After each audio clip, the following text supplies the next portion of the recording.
안녕하세요. 26년 경력의 이 자동차 판매왕 출신 이 카카오톡 대표 허프로입니다. 오늘은 수입차, 국산차 구매 요령 그리고 계약에서 인수까지의 이 올바른 방법을 제가 오늘 알려드리도록 하겠습니다. 100% 이 딜러도 얘기해주지 않는 그런 것까지 제가 이 꼼꼼히 오늘 알려드리도록 하겠습니다. 시작하기 전에 먼저 구독, 좋아요, 알림 설정해 놓으시면 뒤에 나오는 수입차, 국산차, 고급 정보를 자동으로 안내받으실 수 있습니다.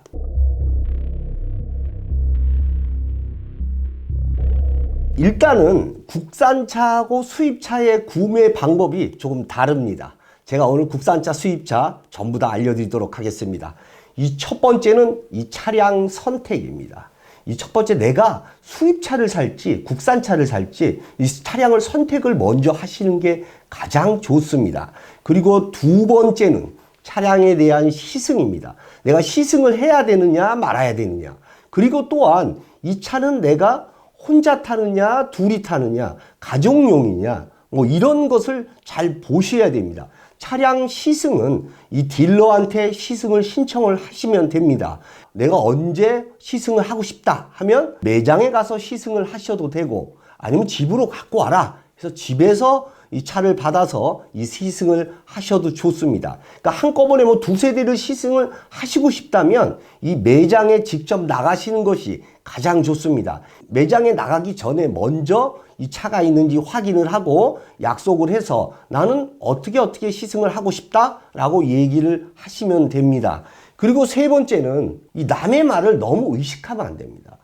무슨 차가 좋더라, 무슨 차가 좋더라, 이거에 대해서 너무 귀가 얇아지면 안 된다, 이런 얘기입니다. 그리고 네 번째는 뭐냐면 이 잘못하면 카푸어가 될 수가 있습니다. 그렇기 때문에 이 자동차 설계에 있어서는 아주 심사숙고해야 합니다. 왜 그러냐면 내 분수에 맞지 않는 너무 높은 차를 사게 된다면 이 월 할부금을 내는 게 이 굉장히 부담이 됩니다. 그러다 보면 나한테 이 짐이 될 수밖에 없습니다. 그러면 차를 바로 팔아버릴 수밖에 없는 그런 현상이 나타납니다. 그렇기 때문에 차는 너무 옵션에 또 치중하지 않아야 됩니다. 이 수입차 같은 경우는 거의 옵션이 풀옵션으로 다 돼 있지만 국산차 같은 경우는 옵션이 세분화되어 있습니다. 그렇기 때문에 이 너무 옵션을 많이 집어넣는 것을 추천하지 않습니다. 왜 그러냐면 국산차 같은 경우는 이 깡통을 사야 이 소비자가 솔직히 이득입니다. 옵션을 집어넣을수록 이 소비자는 이 손해라는 걸 아셔야 됩니다. 그러니까 먼저 내가 얼마대의 차, SUV냐, 이 세단이냐, 뭐 승합이냐, 뭐 이런 쪽으로 세분화를 하셔야 되겠죠. 그리고 이 세분화가 다 끝났다면 이제 이 딜러를 선택을 해야 됩니다. 예를 들면 뭐 지인을 통해서 소개받을 수도 있는데, 여기서 제가 한 말씀 팁을 드리겠습니다. 이 지인한테 소개받으면 사실상 그 지인의 얼굴이 있기 때문에 이것저것 뭐 해달라는 얘기도 하지도 못합니다. 사실 아쉬운 소리를 못합니다. 그 때문에 이 자동차는 솔직히 얘기해서 그냥 모르는 사람한테 사는 게 편합니다. 그래야 내가 뭐 해달라 이런 것도 부담 없이 할 수 있기 때문입니다. 이 딜러를 아는 방법은 이 매장에 가서 아는 방법도 있고, 뭐 지인을 통하는 방법, 그 다음에 지금은 언택트 세상입니다. 인터넷을 통해서 아는 방법, 이렇게 될 수가 있습니다. 그리고 이제 딜러가 결정이 됐다면 이 자동차에 대한 계약서를 써야 됩니다. 이 계약서는 아주 꼼꼼히 잘 보셔야 됩니다. 왜 그러냐면 내가 선택한 차량이 정확히 맞는지, 옵션이 맞는지, 색상이 맞는지 정확하게 이 표기해 놓은 걸 보셔야 됩니다. 나중에 차가 잘못 나올 수도 있습니다. 그럼 이 계약서 가지고 차를 따져야 되겠죠. 그리고 계약을 하셨다면 내가 이 차를 할부로 할지 현금으로 할지 리스로 할지 장기 렌트로 할지를 결정을 하셔야 됩니다. 그러니까 일반인들은 그냥 할부나 현금으로 하시는 게 좋습니다. 근데 이 현금으로 하시는 분들은 이 수입차 같은 경우는 현금으로 하게 되면 할인이 축소가 됩니다. 그렇기 때문에 이 수입차 같은 경우는 2천만 원 정도만 할부로 하시고 다음 달에 몽창 갚아버리시는 거죠. 다음 달에. 중도상환 수수료는 2%가 발생이 되지만 그래도 그렇게 하시는 게 이 소비자한테는 더 이득입니다. 또한 그 자사 파이낸셜을 이용하셔야지만 수입차는 빨리 줍니다. 이 타사나 이런 데 쓰시면 더 늦게 줍니다. 그리고 국산차 같은 경우는 이 현금으로 하시지 마시고 자기가 쓰는 신용카드 회사에 입금을 하신 이후에 그 신용카드로 결제를 하시게 되면 이 캐시백이 대략 한 3% 정도가 됩니다. 그러니 국산차 같은 경우는 현금일 때는 아시겠죠? 이 카드를 이용하셔야 됩니다. 수입차 같은 경우는 카드를 전부 다 받아주지 않습니다. 1,000만 원만 결제를 해주는 데도 있고 2천만 원만 받아주는 데도 있고 이렇습니다. 이런 게 조금 다릅니다. 그리고 국산차 같은 경우는 이 금리를 보셔야 됩니다. 예를 들면 현대캐피탈이 타캐피탈보다 좀 비싸다 할 경우에는 이 타사를 쓰시면 되고 현대캐피탈이 금리가 더 싸다. 그럼 금리가 싼 현대캐피탈을 이용하시면 됩니다. 그리고 여기서 조심해야 될 게 바로 국산차의 선할인입니다. 이 선할인이 뭐냐면 선할인은 공짜가 아닙니다. 예를 들면 이 선할인 30만 원 할인을 받게 됩니다. 하지만 그건 외상입니다. 외상. 외상이기 때문에 내가 나중에 이 카드를 쓰면서 이 갚아 나가야 됩니다. 이걸 갚지 못할 경우에는 이자까지 포함해서 매달 돈을 빼가는 형식이기 때문에 선할인은 받지 않는 것이 좋습니다. 그리고 또한 이 국산차나 수입차 같은 경우는 그러니까 유예 할부가 있습니다. 차량 가격의 뭐 한 70%, 80%를 유예하고 나머지 10%만 가지고 이제 할부를 진행하는데 이런 경우는 하지 않는 게 좋습니다. 왜 그러냐면 유예 할부도 이자를 내고 이 본이자 10% 정도 내는 것도 또 이자를 양쪽으로 다 내게 됩니다. 그리고 만기 이후에는 강제 인수입니다. 강제 인수. 그렇기 때문에 바로 이런 부분에서 카푸어가 됩니다. 그리고 또 120개월 할부가 있습니다. 이 120개월 할부는 또 피하시는 게 좋습니다.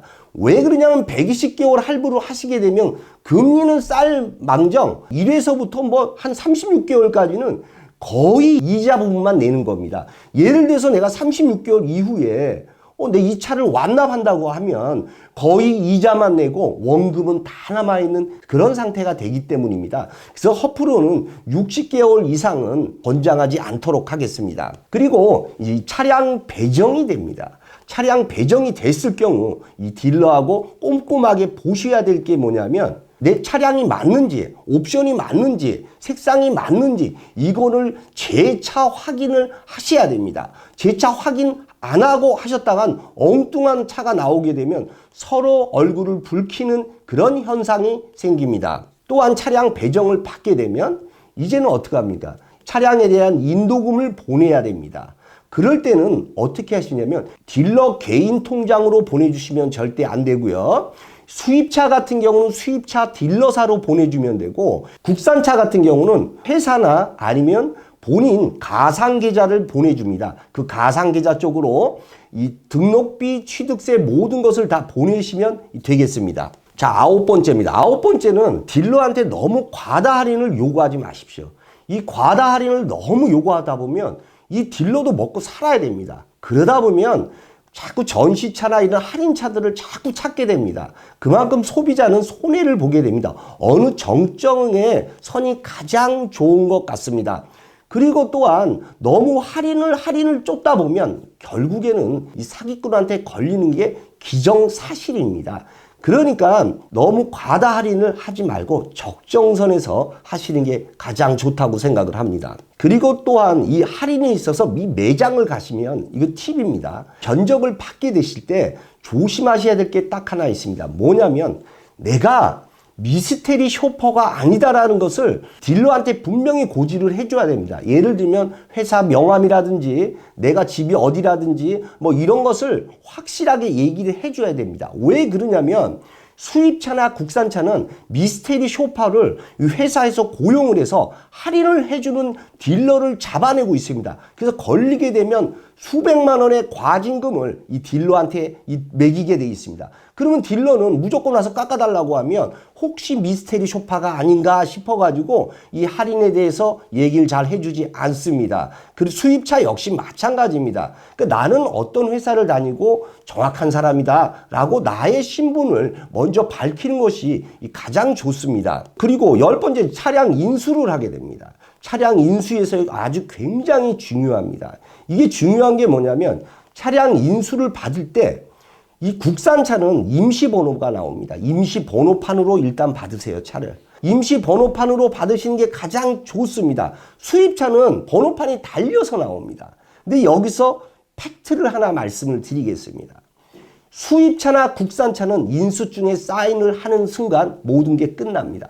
법적인 모든 효력이 인수증을 사인하시게 되면 이제 다 잃어버리는 겁니다. 인수증의 뜻이 뭐냐면 나는 이 차가 내가 검수를 다 했는데 아무 이상이 없다라는 것이 이제 인수증에 사인을 하는 것입니다.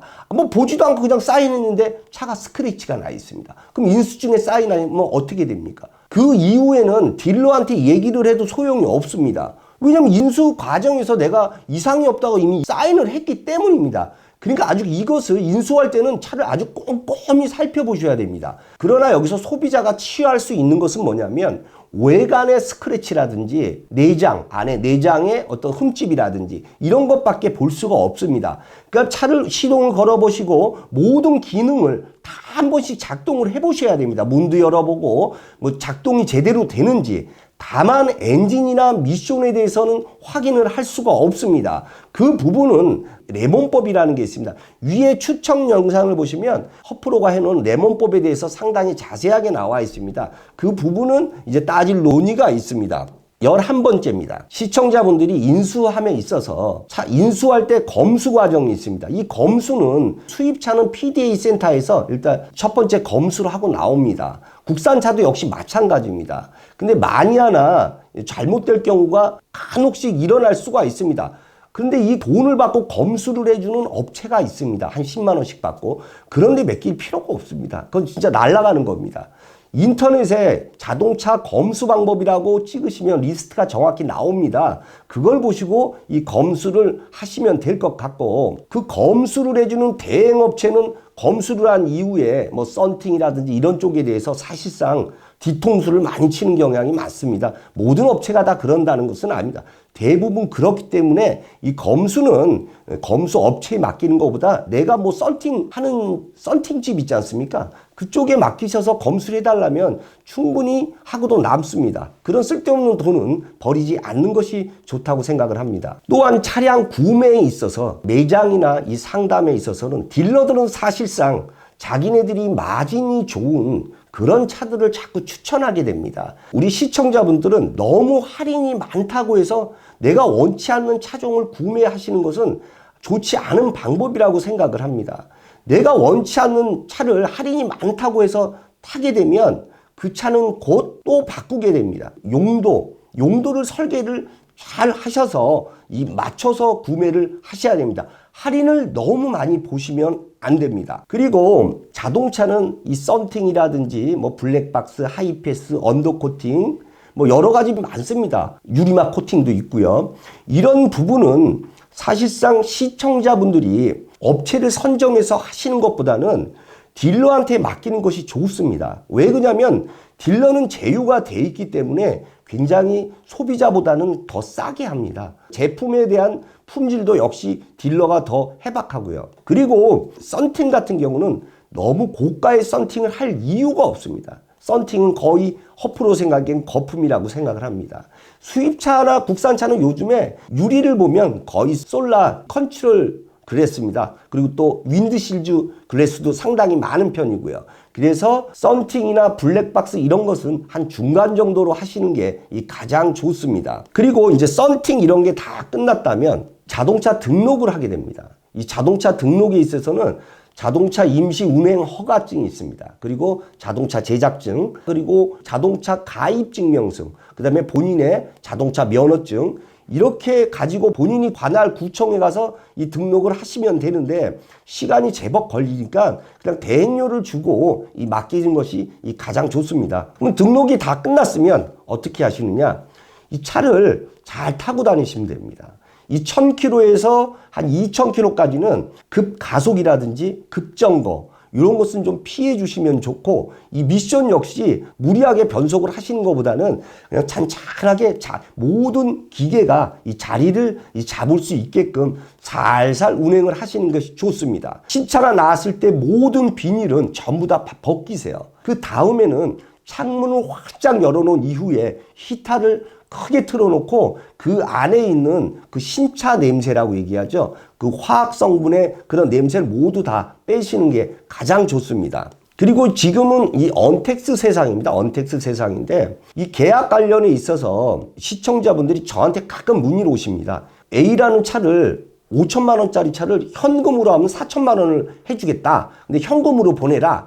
이런 경우가 있습니다. 그런 경우는 절대 없으니까 그런 거 좀 제발 좀 조심하시고, 그리고 인터넷을 통해서 구매하실 때는 이 싸다는 장점이 있지만 사기꾼들이 많습니다. 그렇기 때문에 이 업체가 확실한 곳, 그런 곳에서 이 구매를 하시면 될 것 같고, 이 명함이라든지 아니면 중간중간에 이 서비스라든지 이 추가 할인 이런 부분은 이 녹취를 해 놓으신 것도 하나의 좋은 방법이라고 이 생각을 합니다.